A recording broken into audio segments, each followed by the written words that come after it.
السلام عليكم ورحمة الله وبركاته. وعليكم السلام ورحمة الله وبركاته. الحمد لله والصلاة والسلام على رسول الله وعلى آله وصحبه ومن والاه. أما بعد أيها الإخوة، فديننا عظيم لا فرق فيه بين عربي ولا عجمي ولا أبيض ولا أحمر ولا أسود ولا شريف ولا وضيع إلا بالتقوى. إن أكرمكم عند الله أتقاكم. আসসালামু আলাইকুম ওয়া রাহমাতুল্লাহ। শেখ প্রথমে আল্লাহ তাআলা প্রশংসা করে বলতেছেন যে আরব আর ওয়ান আরব, আমরা তো সবাই ওয়ান আরব, তাই না? এই যে 22টা কান্ট্রি আরবের মানুষ, তারা সব আরবিতে কথা বলে, আর দুনিয়ার যত মানুষ আছে সবাই কিন্তু ওয়ান আরব, অন্য ভাষা, তাই না? তাহলে বলতেছেন যে আরব ওয়ান আরবের ভিতরে কোনো পার্থক্য নাই, ধনী গরিবের ভিতরে পার্থক্য নাই, উজির আমির, বাদশাহ, রাজা, বাদশাহ, প্রজা, কোনো পার্থক্য নাই ইল্লা বিতাকওয়া, তাকওয়া ছাড়া। যার তাকওয়া আছে সেই আল্লাহ তাআলার কাছে অধিক সম্মানিত, প্রিয়। বলি ইন্না আকরামাকুম ইনদাল্লাহি আতকাকুম, আল্লাহ তাআলার কাছে ওই ব্যক্তি সবচেয়ে প্রিয়, সম্মানিত যে তাকওয়াবান। তাহলে আরব হলেও তার মর্যাদা বেশি না, আবার ওয়ান আরব হলেও তার মর্যাদা আল্লাহ তাআলার কাছে যদি না তাকওয়া না থাকে। يجمعنا أيها الأحباب الكرام كلمة التوحيد، لا إله إلا الله محمد رسول الله. هذه الكلمة العظيمة التي أتى بها كل نبي وكل رسول، ثم ختم بهم وبالشرائع وبالديانات دين الإسلام. قال الله عز وجل: ولقد بعثنا في كل أمة رسولا أن اعبدوا الله. هذه مهمة الرسل جميعا، دعوة الأمم إلى أن يعبدوا الله وحده. ثم ختم الله بالأديان كلها وبالنبوات وبالرسالات دين الإسلام، ومن يبتغي غير الإسلام دينا فلن يقبل منه وهو في الآخرة من الخاسرين. وبالأنبياء والرسل والنبوات والرسالات نبينا ورسولنا محمد صلى الله عليه وسلم. তারপর বলতেছেন যে আমাদের সবচেয়ে বড় জিনিসটা হলো তাওহীদ। এই পৃথিবীতে এমন কোনো নবী নাই, এমন কোনো রাসূল নাই যারা এই তাওহীদের দাওয়াত দেন নাই। প্রত্যেক নবী, প্রত্যেক রাসূল, তাদের একটাই ওয়াজিফা ছিল, কাজ ছিল, সেটা হলো তাওহীদের দাওয়াত দেওয়া। ওয়ালাকাদ বাআসনা ফি কুল্লি উম্মাতিন রাসূলা আন ইবুদুল্লাহ ওয়াজতানিবুত তাগুত। এই পৃথিবীতে যত নবী রাসূল পাঠাইছেন সবাই ওই এক তাওহীদের দাওয়াত দিছে, এক আল্লাহর ইবাদত করতে হবে, এই দাওয়াতটাই দিছেন। আল্লাহ বলতেছেন এই তাওহীদের দাওয়াতের শেষ হয়েছে ইসলামের উপরে। ইসলাম, আল্লাহ তাআলার কাছে এই ইসলাম ছাড়া অন্য কোনো ধর্ম গ্রহণযোগ্য না। যারাই ইসলাম ছাড়া অন্য কোনো দিন গ্রহণ করেছে তারাই ক্ষতিগ্রস্ত, দুনিয়াতেও পরকালেও। কথা বোঝা গেছে? ইসলাম ছাড়া যত দিন এই পৃথিবীতে আছে, শুধুমাত্র আমরা মুসলমান ছাড়া আরো অনেক ধর্ম আছে না? হিন্দু, খ্রিস্টান, বুদ্ধিস্ট, শিখ, বুজি, অনেক ধরনের ধর্ম আছে। যারাই ইসলাম ছাড়া অন্য কোনো ধর্ম পালন করে তারা সবাই পরকালে ক্ষতিগ্রস্তটা কি? তারা জান্নাত পাবে না, তারা ওই জাহান্নামে থাকতে হবে। আমাদের নবী মুহাম্মদ রাসূলুল্লাহ সাল্লাল্লাহু আলাইহি ওয়াসাল্লাম তিনি আমাদের কাছে এই ইসলাম ধর্মটা নিয়ে আসছেন, এই তাওহীদের দাওয়াত আমাদেরকে আমাদের নবী দিয়ে গেছেন। আল্লাহ ফাতার। يقول الله جل وعلا: واعتصموا بحبل الله جميعا ولا تفرقوا واذكروا نعمة الله عليكم إذ كنتم أعداء فألف بين قلوبكم فأصبحتم بنعمته إخوانا. كان الناس يعيشون فرقة واختلاف وتناحر، القوي يأكل الضعيف، والغني يحتقر الفقير، أو القوي يظلم الضعيف. وكان الناس أشبه بوحوش في غابة، قويها يأكل ضعيفها، حتى أكرمنا الله عز وجل بهذا الدين العظيم، فجمع الله به الكلمة ووحد به الصف، وأصبح الناس بهذا الدين أمة واحدة. وهذه أمتكم أمة واحدة وأنا ربكم فاعبدون. فربنا واحد، ونبينا محمد عليه الصلاة والسلام، وديننا هو دين الإسلام. فلله الحمد والمنة الذي جمع بيننا وألف بيننا، كما قال الله عز وجل: وألف بين قلوبهم لو أنفقت ما في الأرض جميعا ما ألفت بين قلوبهم ولكن الله ألف بينهم إنه عزيز حكيم.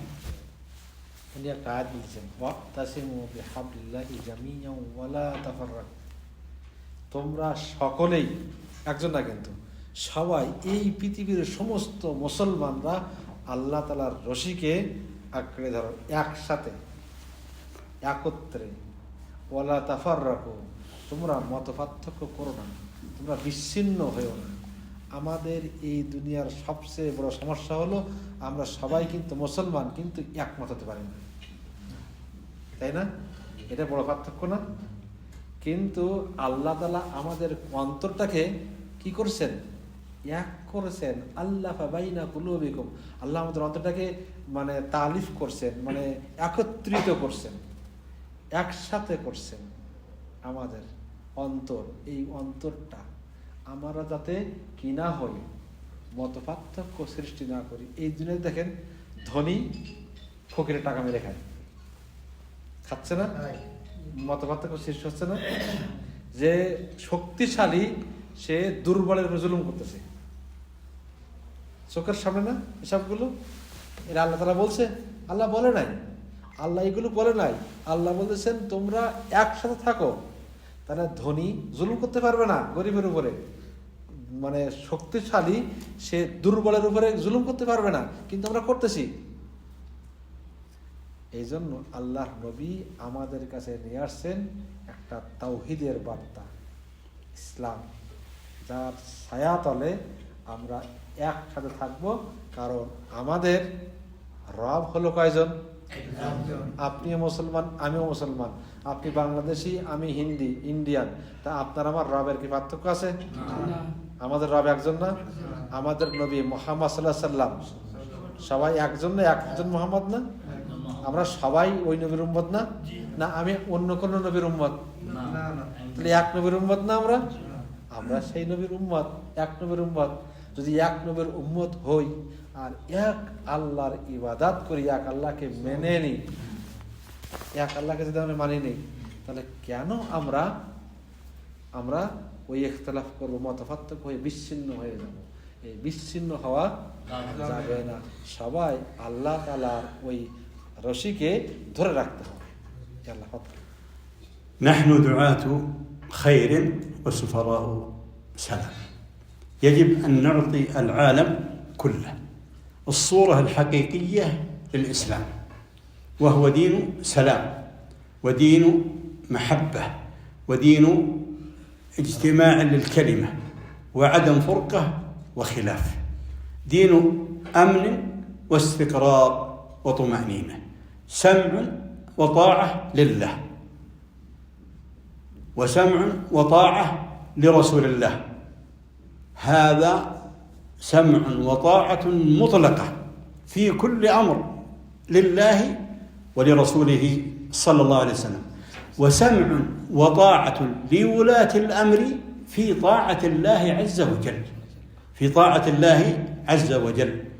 فإن إذا التزمنا هذا المنهج ونقلناه للعالم نقلنا الصورة الحقيقية للإسلام، وثمار اجتماع الكلمة وعدم الفرقة والخلاف، لأنه يترتب على الفرقة وعلى الخلاف كما ترون في كثير من البلدان حينما تمردوا على ولاة أمرهم وخرجوا على الحكام سفكت الدماء وانتهكت الأعراض وسلبت الأموال، وأصبحوا يعيشون في رعب وخوف الليل والنهار.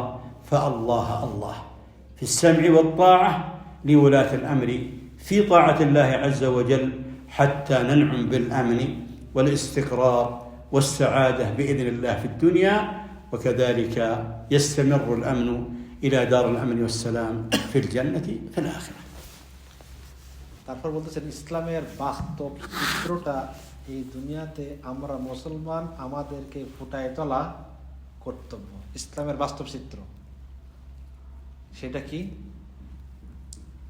আল্লাহ তাআলার আনুগত্য করা আর রাসূলের আনুগত্য করা, আর হলো উলুল আমর মিনকুম, যারা আমাদের দায়িত্বে আছেন, রাষ্ট্রপ্রধান, তারা যদি আল্লাহ তাআলার আনুগত্য করে তাদের আনুগত্য করা, তাদের বিরুদ্ধে মিছিল না করা। বুঝা যাচ্ছে না? বোঝা যায়? আনুগত্য কার করতে হবে? প্রথমে আল্লাহ তাআলার আনুগত্য করতে হবে, তারপর আনুগত্য কার করতে হবে? আর রাসূলের আনুগত্য করতে হবে, তারপর আনুগত্য করতে হবে ওই প্রশাসনের, ওই রাষ্ট্রপ্রধানের যে আল্লাহর আনুগত্য করে, আল্লাহর দিন মাফিক চলে। তাহলে তার বিরুদ্ধে কি করা যাবে না? রক্তপাত করা যাবে না, মিছিল করা যাবে না, তার বিরুদ্ধে আচরণ করা যাচ্ছে।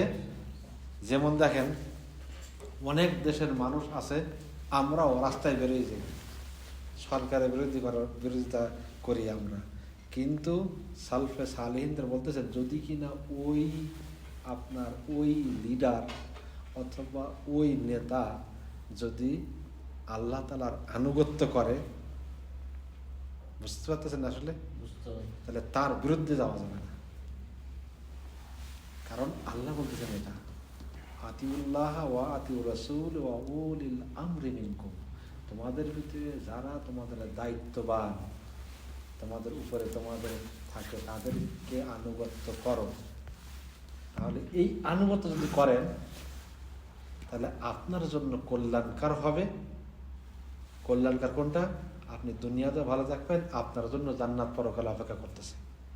আর যদি আল্লাহর আনুগত্য না করেন, রাসূলের আনুগত্য আপনি না করেন, আপনার যে রাষ্ট্রপ্রধান সে যদি দিন মানে তার আনুগত্য না যদি করেন, তাহলে আপনি দুনিয়াতে ক্ষতিগ্রস্ত হবেন, আর পরকালে তো আপনার জন্য জাহান্নাম অপেক্ষা করতেছে, সেখানে গেলে তো আপনি ক্ষতিগ্রস্ত হবেনই।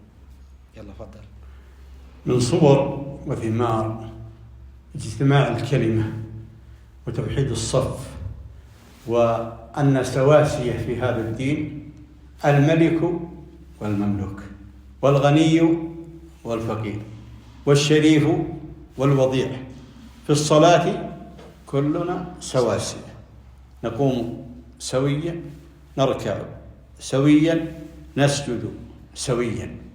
في الحج والعمرة لا بد لمن أراد الحج والعمرة ملكا أو مملوكا، غنيا أو فقيرا، شريفا أو وضيعا، أسود أو أبيض أو أحمر، أن يكون في لباس إحرام متساوي، إزار ورداء أبيض، وإذا بك لا تفرق بين هذا وذاك. إنها من جماليات هذا الدين ومن عظمة هذا الدين أن نكون بهذه المظاهر سويا، فهو دين الرحمة ودين المساواة ودين العدل ودين السعادة في الدنيا والآخرة. شكرا لكم على اجتماعكم وإنصاتكم، شكرا أيضا خاص بجمعية الدعوة بشمال بيشة وبالصبيح يعني تنسيقهم لهذا اللقاء، وشكرا لأخي المترجم الشيخ الذي يترجم هذا اللقاء، ونسأل الله جل وعلا أن يبلغنا رمضان ونحن في خير حال، وأمتنا قد اجتمعت كلمتها وتوحد صفها وانتصرت على عدوها. وصلى الله على محمد وآله وصحبه وسلم، وسلام الله عليكم ورحمته وبركاته. উনি সর্বশেষ বলতেছেন যে আমাদের যে ইসলাম ধর্মটা এর সবচেয়ে বড় বৈশিষ্ট্য হলো যে আমরা এক এক পতাকার ছায়াতলে আছি, সবাই সবাই এক তাওহীদের ভিতর উপরে আছি।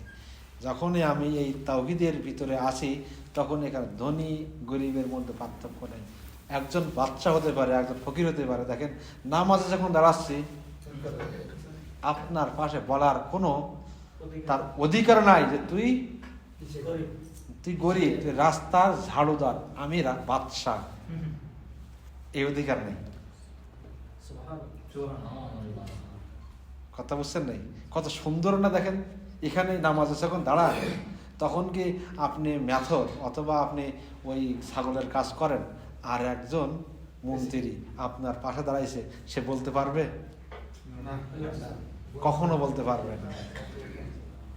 আরো এর চেয়ে উদাহরণ হলো দেখেন, আপনি যখন হজ করতে যাচ্ছেন, উমরা করতে যাচ্ছেন, ইহরাম বেঁধে ফেলছেন, আপনারও যে কাপড়, বাদশা যে তারও পার্থক্য আছে না?